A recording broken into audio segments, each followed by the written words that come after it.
Everyone at Bancroft. I'm Mrs. Sandoval, and I have a story that we're going to do today. And after we read the story, we're going to do some story grammar marker with it. Parents, if you would like to look up, you can find this chart at mindwingconcepts.com, along with a lot of other great materials that are all made by Mindwing, and it's all story grammar marker. And so feel free to look up that resource and see what else is on the website. So this story I'm going to read for you today is Leo the Late Bloomer. First, we're going to go through the story, and then we're going to do all of the different story grammar marker elements. Not quite as obvious as you might think at first. Leo the Late Bloomer.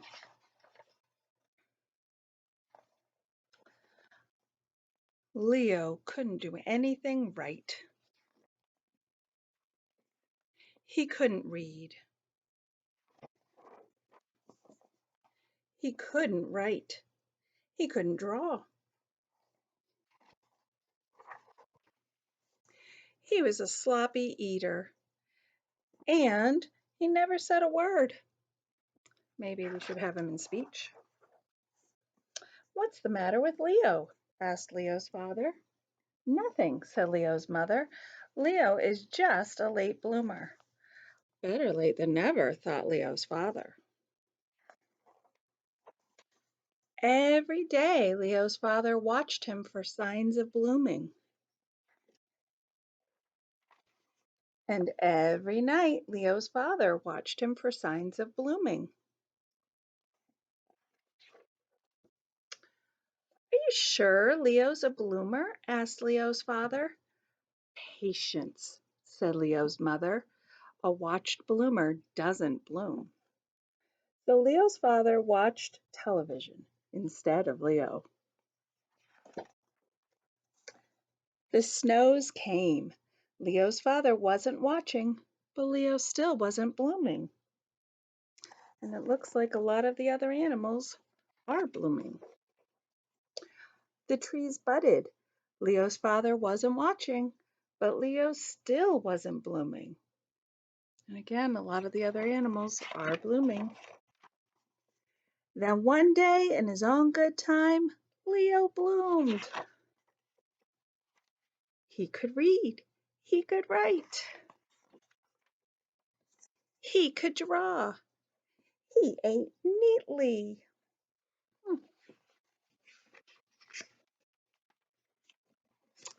He also spoke, and it wasn't just a word, it was a whole sentence. And that sentence was, "I made it."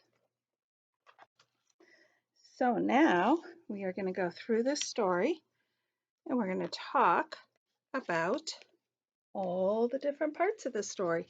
So this is a story about Leo. Leo is a little guy. He's a tiger, but he's not like all the other tigers out there in the world. He's a little bit more like a kid than a tiger. And even though he's like a kid, he's a little bit different right now from the other kids because he's taking his own sweet time to learn things. He's taking his own sweet time to bloom. Every single day, he is trying to read. He's trying to write. He's trying to draw just like the other kids. He's trying to eat very neatly and he's trying to talk, but it just hasn't worked for him yet. And every day his parents are worried, and they're so worried that they're kind of watching him every day. And still, he's still not doing the things that the other kids are doing. And so right now, we're right here. This is his every day. And so time goes by and time goes by. And, you know, I think his parents really wish they're watching him because they wish that he was like all the other kids. And even though it doesn't say it, I bet Leo kind of wishes that he was like the other kids too. He wishes that he could do those things that everybody else could do. And I'm looking at the pictures here, and he looks a bit sad that he can't do the things that the other kids can do. And so he's feeling sad, and he's hoping that someday he's going to bloom. And his parents are hoping that he's going to bloom. And time is going by, and everyone else is doing these fun things. And he's still on his own track. He's not doing them yet until, and usually, for those of you who have done Story Grammar Marker, we don't usually get this far through the book to have our kickoff. Our kickoff's nearly at the end of the book. But until one day, everything changed for Leo. What changed for him? Finally, he bloomed. So a lot happened in this story before we got to that kickoff. Once he bloomed, he could read. He could write. He could draw. He could eat neatly. And not only that, the speech therapists were so happy that finally, not only could he speak, but he could say a whole sentence. And that sentence let us know that he was feeling really happy and really proud of himself, because he said, "I made it," which tells us at the very end he was feeling so happy and so proud that he finally made it to where everybody else was.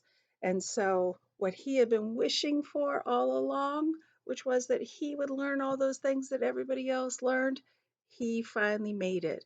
And so, he was super duper proud of himself, super duper happy. So, I think there is a moral of this story. The moral of the story is, I'm going to give you a chance to think about it. I'm going to give you a chance to think of what you think it could be. So here's what I think the moral might be. See if your moral is the same as my moral.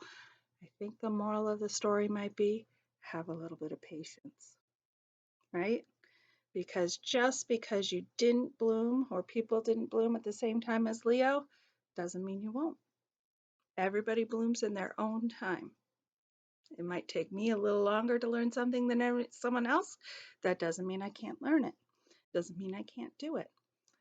All right, so I hope you enjoyed my story, and I hope that everybody is doing well out there. I'm going to do another story soon, and I'll see you soon. Bye-bye.